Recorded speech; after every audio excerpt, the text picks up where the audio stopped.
if you notice, there is a signature here, but this has been altered. You see, the signature originally was for 67. Now it has, Tipex has been used to cover this 6. A 0 has been added, and now you see 7. You look at the APC, originally it was 20. Or 22, most likely. 20 or something, right? And then now you see the Tipex here, a 1 has been added, and now it's 120. So the signatures are there, but these results have been tampered with and then uploaded. And there's so many instances of this. And then also you find that a lot of results are being called as results, authentic results, are being called as authentic results, but you see that they are state assembly results or presidential results. Like for instance, this is the state assembly results, but it's being submitted as the governorship result, and it is this result that is being calculated and announced by INEC. So there are so many instances of this, right? And it's not going to stand, because we have our results, we're in the lead with our results, and we're going to challenge this in the court of law. Two quick questions. Go ahead. One, 19 local governments are collated, and 9 so far. It's also outstanding. You won in a ward of him. The incumbent has won in 18 local governments. I've seen the situation we are accumulating already. The next call would be for you to make the call. If you do not make the call, you will issue with a certificate of return. Are you rejecting the results? I completely condemn the entirety of this election in every clear term.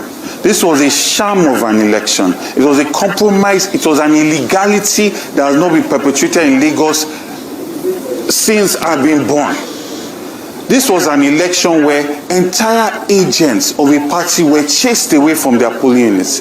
This was an election where people were standing, and if you came to vote and you were not Labour Party, they were beating you. I've had to pay the bill for over 12 people. One was in concussion, he just woke up today. One's leg is completely broken, he has to go into surgery.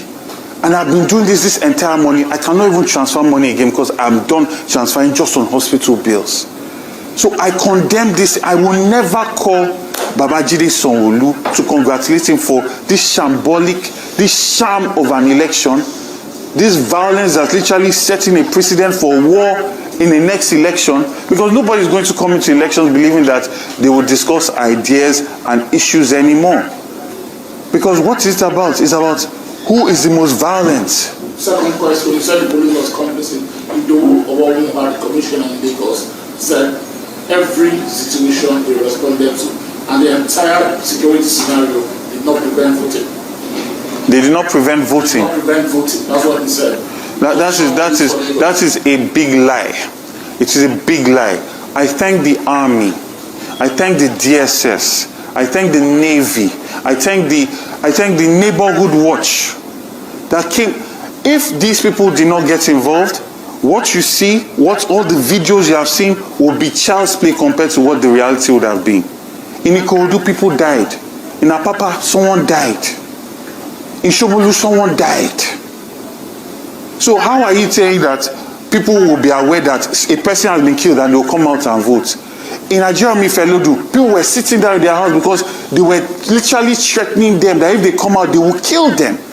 And they were following people and going to their houses. After you vote, they will follow you to your houses to go and threaten to harm your family. This Lagos deserves so much more.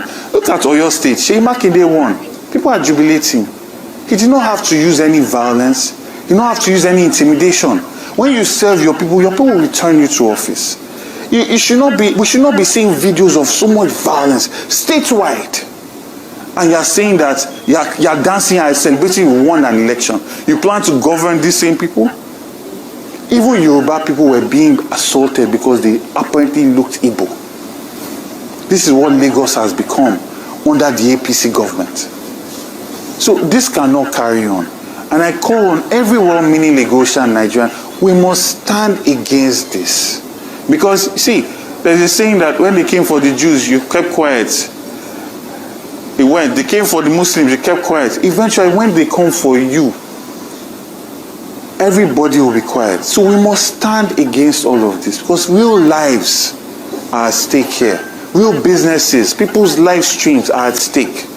And we are going to do our part, make sure we collect all the data, go to court to fight for the people's mandate, but the people themselves must stand up against this ethnic violent tribalism that the APC government is trying to normalize in our state, because this has started all the way from NSAS, where they made us to believe that violence did not happen till today now. And then you have the Commissioner of Police saying this is a free and fair election.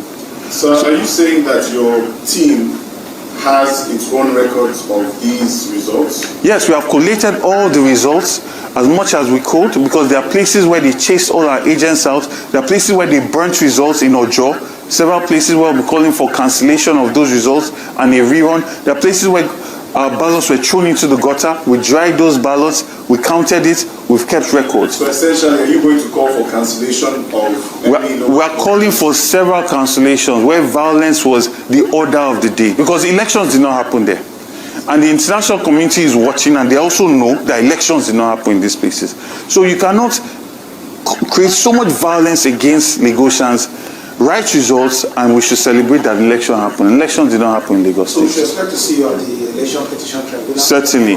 My legal team is already on it. We are here compiling our results, and we are going to fight, like I said, because the people that came out to vote did so with so much courage. They came to vote in hope. We're not incentivizing them with money. Despite all the traditional institutions to try and scare them with the Oro Festival, they still came out with courage. So we owe it to them to fight for every single vote, and we are going to do just that. So thank you.